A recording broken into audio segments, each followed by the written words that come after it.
All right, so what you're looking at on screen is actually a total revenue number from the 2023 Black Friday, Cyber Monday rush at our agency last year, totaling to around 1.9 million for about 2/3 of our clients. And for the sake of proof in this video, you can see here's another one of our clients over here that did 380,000 during the BFCM period on their own. And so if you add all that together, it's above $2 million in sales. And again, we still had a few other brands, but for the sake of this video, I want you to understand that when it comes to building offers and scaling brands during this time of year, our agency definitely knows a thing or two. With that said, we actually plan on 5xing this number in an attempt to do over $10 million in sales with our brands this Black Friday and Cyber Monday. And as a result of everything that we learned last year, we are so much more confident now when it comes to actually hitting a crazy revenue number like that for our clients. With that said, in this week's video, I'm gonna walk you through everything that you need to know about building offers for the upcoming quarter 4 season, with the goal to equip you with everything that you need to be confident in your Black Friday, Cyber Monday strategy and help you crush it this upcoming quarter 4. All right, so as you can see, we're now looking at the screen, and what I'm gonna do is walk you through a bit of a deck to explain, number one, some just important things that you have to understand before it comes to actually building offers for quarter 4 and Black Friday and Cyber Monday. And then from there, also give you some examples of offers that you can run, show you how they would actually work, and ultimately help you, hopefully by the end of this video, put together a killer offer for your brand. All right, so first things first, just a few things that we need to cover. Number one is that prior to going through and setting up any offer, it is always important to make sure that you understand your profitability from this new offer and what your targets on a return on ad spend or a break-even CPA are actually going to be. So that way you don't get all excited about seeing big numbers in your ad account when you're actually not really making that much money. So to give you an example, we actually had a client that wanted to do a crazy big offer, and it honestly did pretty well for them. And it took the return on ad spend in their account from a 2.5 to a 5x return on ad spend. But because of how small their margin was, they were actually more profitable at the 2.5x without the offer compared to the 5x return on ad spend with the offer. Okay. And so it is so important to make sure that you actually know your numbers. And a simple and easy calculator that you can use is over on our website at easymedia.com. You can come inside of here and you can calculate what your new profit margins and what your new break-even return on ad spend would be with that offer. So for example, if you have a $100 product and say it cost you $28, or for the sake of simple math, $30 to fulfill it, well, you have 70% gross profit margins. And so now your ticket price is $70, but the thing is your cost of goods have not changed. So now your margin has gone down to a 0.57x return on ad spend. And now this is super important for you to understand, because if you're running at a 0.7 gross profit margin, your break even is 1.4. But now if you drop it all the way down to 0.57, that's going to bump up your break even ROAS pretty significantly, right? And now 30% off is a pretty standard offer, and we're going to get into a little bit more about this. But the thing is you need to understand that just because you are now getting a higher return on ad spend doesn't always mean that it's as profitable as if, you were running without the discount. Okay. So I see so many people get really hyped out about these big return on ad spend numbers. And for example, we've seen some clients even go as low as like 50% off. And so now they have a 40% margin. And when you have a 40% margin, your break even return on ad spend goes to a 2.5. So it happens pretty quickly, especially if you're being very aggressive with your discounting. So just make sure you keep in mind that this number right here, when you do discounts, does not change. So it is super important that you actually understand what your profit margin is, so that way you can calculate your break-even return on ad spend and ultimately be more confident when it comes to scaling your offer. Now, with that said, that doesn't mean shy away from having big discounts. What it means is know your numbers. And hopefully that calculator on the website serves as a super easy tool for you to better understand. And again, if you want the link to that, I will link it down below in the description. Now, the next thing that is super important to note is that you have to make sure the sale applies to your best selling product. Now, again, this might seem obvious, but you wouldn't believe how many times I actually see people running big Black Friday sales or quarter 4 sales, and they're not even discounting their main product. And I typically see this happen with multi-SKU stores. So if you're a brand that has multiple products, likely you're going to do some kind of sale. But what ends up happening is sometimes you're discounting things that you just want to get rid of, and you're not actually discounting the thing that is selling the most. And a very common thing that happens is, for example, a do X to get X sort of discount. So in this instance of spend $100 to get $20 off. But if your best selling product is $55, and if I'm a new customer and I'm coming in to buy the product and it's $55, I'm probably not going to want to spend more because I'm a new customer. I don't know anything about you. And what ends up happening is I actually don't get any discount at all. And you may as well not even be running an offer, right? And so when you run these conditional style offers and they don't actually apply to your best selling products, a lot of the times you might as well just be running evergreen because nobody is really getting the discount from your sale. Another example of this is when brands do save up to correct it, to 40% site wide, but they're excluding specific products, right? So save this, excluding product A, B, and C, but your best selling products are A, B, and C. And I know a lot of brands sometimes think they're being smart by doing this because they're like, oh, well, it's my best selling product. Like they're going to want it anyways. But I'm telling you, if you just apply the discount or apply the offer to your best selling product, the difference in sales is massive. And this is something that we tested and for some brands learned the hard way last year because we had specific offers that didn't apply to our best selling products and we had a lot of people complaining about it. And so if you have people complaining about your Black Friday, Cyber Monday offer, it's probably not a good offer. And so this is something that is also super important to note. So make sure you look at your last 30 day, last 60, last 90 days data on your top selling products and make sure that your offer actually applies to those products as well. Just jumping in super quick, if you are a Shopify brand and you want to partner with a growth focused team to help make this Q4 your best one yet, I'd highly encourage you to check out our website, easymedia.com, and you can apply to work with our team where we will build you out a custom action plan specifically for your business to help you absolutely crush it this Q4. Let's jump back to the video. Now, the next important note here is that I see a lot of brands doing this. It is smart to do this, but I think sometimes it can actually lead to faulty data. And what I'm talking about here is when you start testing offers early to your email list, okay? And so I will add a little caveat to this. If you are testing offers to an email list that hasn't purchased yet, then that is a little bit better data to look at. But if you're testing offers to just your general list of purchasers, and you're trying to figure out what the best Black Friday offer is going to be, you have to keep in mind that Black Friday, Cyber Monday, and this gift giving season attracts a very specific type of customer and most of the time new customers, okay? So having an offer that your existing customer loves does not mean new customers will also love it. So for example, if you are a supplement brand and you have a clear best-selling product and you run a promo that says, buy this product and get this new product for free, your existing customers might take that up because one, they're using the product and they need more. And then two, they already love your product. So they're likely to, want to try other products because your product is great. But if I'm a new customer, and again, I don't know anything about your brand or your business, then I might not want this other random product. Like, yeah, it's great that I get it, but I might not care so much. I maybe just rather save on the one product that I'm actually interested in from the ad that I clicked and, the product that you're trying to sell me, right? And so a lot of times, again, I see brands testing offers with their email list, and it is a smart thing to do. And I would encourage you to do it, but just make sure that you keep in mind that when we're talking about Black Friday, Cyber Monday,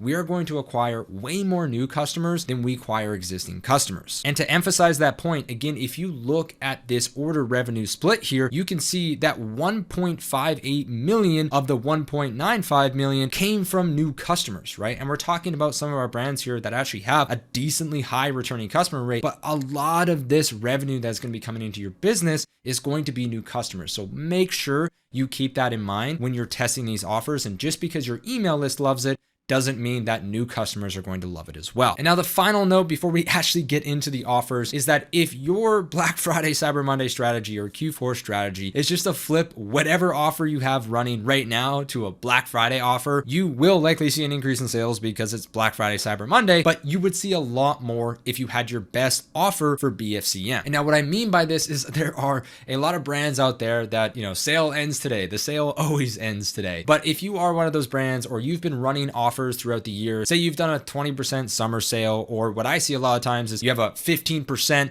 discount for new customers in your email pop up. And then for Black Friday, Cyber Monday, you decide to do 15% off or the exact same sale that you've been running the whole year. Again, you will likely get sales, but there are customers in your customer journey and in your pipeline right now that honestly are waiting out for Black Friday, Cyber Monday. And so they're going to be camping a little bit for, the best offer that you have. And so a lot of the times, if you just make sure that even if it's 5%, so if you go from 15 to 20%, or for some of those people out there, if your product is 60% off, you bump it to 65, it's going to make a difference, okay? Because it's your best offer and people are expecting to get the best deals during this time of year. So make sure that if you have some evergreen offers that you've done, or you have an email pop up or some kind of welcome series flow that is offering discounts, your Black Friday, Cyber Monday offer has to be more competitive than those, okay? Because it is a time of year where people are expecting the best of the best offers. So you need to make sure that you're thinking strategically on that and that you're not just reusing offers. And again, it will work to an extent, but when we tested this last year, the brands that actually went more aggressive for Black Friday, Cyber Monday and truly had their best offer absolutely crushed it with us. And so I would highly encourage you to do the same. And now let's actually talk about the offers, okay? And one thing that I just want to stress is that when it comes to offers, we just keep it so simple. And to be honest, if you look at a lot of the bigger brands out there, the smartest brands and the brands that do the best,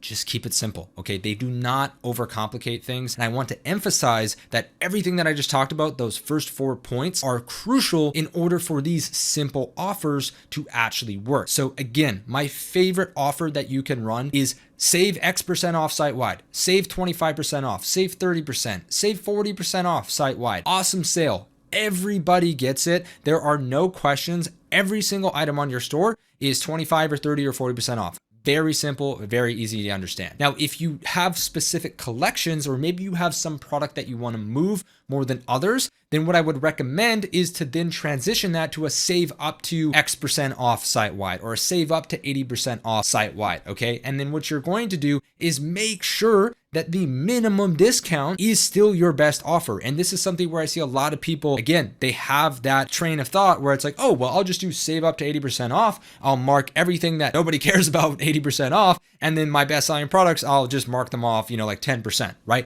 But your minimum mark-offs have to be competitive, okay? So I would recommend at least, again, it depends on your margin and it depends on what products you have and how big your AOV is. But, if your baseline is 20% off and say you've been giving a welcome series of 10% off, bump it up to a minimum of at least 15 or 20% plus the up to 80% off site-wide, because then that way people are still going to feel like they're getting the best deal on even your best selling product. So when it comes to offers, my absolute favorite is percentage amount off. It's super simple. It's super easy. Everybody gets it. And this honestly is just a home run every single time that we run it. Now, the next one on here is the exact same thing, just with the dollar amount, okay? So if you're selling a $500 product, rather than saying get 10% off site-wide, saying save $50 off this Black Friday, Cyber Monday, that sounds a lot better than 10% off, right? The law of large numbers is what we call that. And so this is great for single product stores or products that have maybe just a few SKUs, nothing crazy. And if you just have, get $30 off or save up to $80 off, again, it's the exact same principle as the percentage off. And it's very simple. Everybody gets it, right? Save $30 is pretty simple, right? You don't have to think a lot about it. It's okay. Here's the product. I save $30, done. Easy to do. Now, with that said, when it comes to deciding whether or not you should do a percentage or you should do an X amount off, again, just use what we call the law of large numbers, meaning that if 10% off is $80 for this instance here, then 80 is obviously bigger than 10, so just say 80%. Whereas if 25% off of a $20 product is only $5, obviously 25% off is going to sound a lot better than save $5. So again, make sure you use the law of large numbers when you're deciding on whether or not to do a percentage off or a dollar amount off. Now, the final offer here, and I have a few more bonuses if you keep watching, is going to be buy X and get X free, okay? And this offer honestly just works great with consumable brands. So if you are a supplement company, again, this can be a really great deal. Buy one, get one free, or we've actually seen some brands now doing buy one, get two free,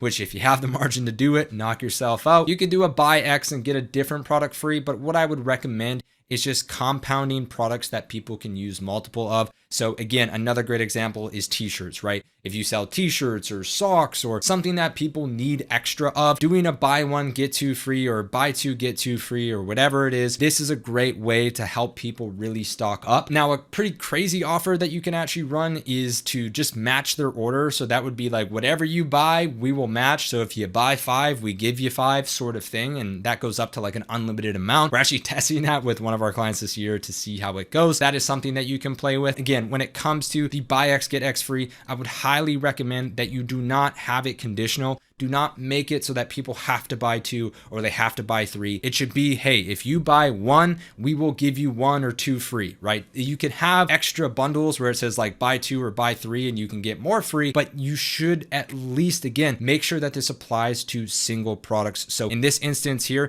this is the wrong example. You do not want to have 0 discount or, 0 BOGO on this offer. You would want this to be a buy 1, get 1 free. And then this one would ideally be buy 2, get 2 free, right? So hopefully that makes sense. If you're wondering whether or not this is going to make sense, or if you're like trying to think, oh, would somebody maybe need more than one, just go with the dollar offer percentage off. Okay. I promise you this will probably work better, but in certain cases, buy X, get X free can work really great. And again, for fashion brands, it can work great. Supplement brands and consumable brands in general can work really great. Now, if you've hung around this long, I'm gonna give you free extra little tidbits. And I just wanna clarify that these are not offers, okay? If you're expecting to crush Black Friday with a free gift offer on your website, you're probably gonna struggle, okay? So these are things that you can add on top of your actual offer, okay? And a great thing to do here is gift wrapping, right? So during Q4, offering free gift wrapping is awesome, right? Makes people be like, oh, wow, and they're going to wrap it for me. That's great. If you have the logistics to do that, definitely recommend that. A free complimentary product, maybe again with the BOGO, this kind of ties in, but maybe you just have a small $5 or $10 or $15 product that you can just throw in there and add on top of the sale, right? It's a great way to then actually get people even more value without really having to give a bigger discount. And now something that we're actually testing this year is holding this free gift as basically hostage for saying, hey, if you spend over $100, then we'll give you a free gift. But at the end of the day, that is not our offer. We still have the 20 or 30% off site wide. We are just adding an extra incentive saying, well, hey, if you go crazy this Black Friday and you spend $100 with a 30% off, right? We're then also going to give you a free gift. And so this is a really great way to really get people driving up average order value, which is what a lot of people are trying to accomplish with their tier discounts and stuff like that. Just put specific free gifts, or the next one here, specific free shipping thresholds at higher average order values on top of your actual offer, right? So if you're doing a buy one, get one, that's great. Everybody gets that offer, but let's just say you throw in a free shipping at $100. So now maybe they want to buy 2 to get that. And then if you give them a free gift at $150, well, maybe they'll want to do the buy 3 and get 3, right? So hopefully you're starting to understand how this is working. And that's why I've added bonus in the front. And another thing that you could do here is also add bundle savings. So again, bundle savings are not your offer. They are a bonus. Okay. And so if you have specific bundles on your store, what you can do is you can say, hey, it's 25% off site wide and up to however much off on specific bundles. Okay. And that's another great way to incentivize people to spend more. Okay. We should really focus on rewarding customers who want to spend more with us. And so these are 3 super easy and really solid ways to get people to spend more, again, on top of your sale. So if you have a, 25% off site wide, plus you get a free gift at $100 and maybe, free shipping at $150, however that works out, that is again, another great incentive for people to, again, they get the order. So no matter what, I save 25% off, even if I don't go crazy, but if I do go crazy, I still get rewarded. So hopefully that makes sense. And hopefully this helps you when it comes to making Black Friday, Cyber Monday offers. At the end of the day, Q4 and Black Friday, Cyber Monday is honestly my favorite time of year. There's nothing like seeing Shopify numbers go crazy. I sometimes even turn on my notifications to be that guy. So that's all I have for today. If you happen to be a Shopify brand owner looking to scale to multiple 7 figures this Q4, I'd highly encourage you to click the link down below. Go over to easymedia.com and apply to work with our team. And you can book a one-on-one directly with me to get a custom action plan for this upcoming Q4. Or if you want to learn more about what we do and get access to our full Q4 playbook, I'd highly encourage you to check out Evolve, which is our all-in-one consultation program to learn more and again, make this Black Friday your best one yet. With all that said, thank you so much for taking the time to watch this week's video, and I'll see you in the next one.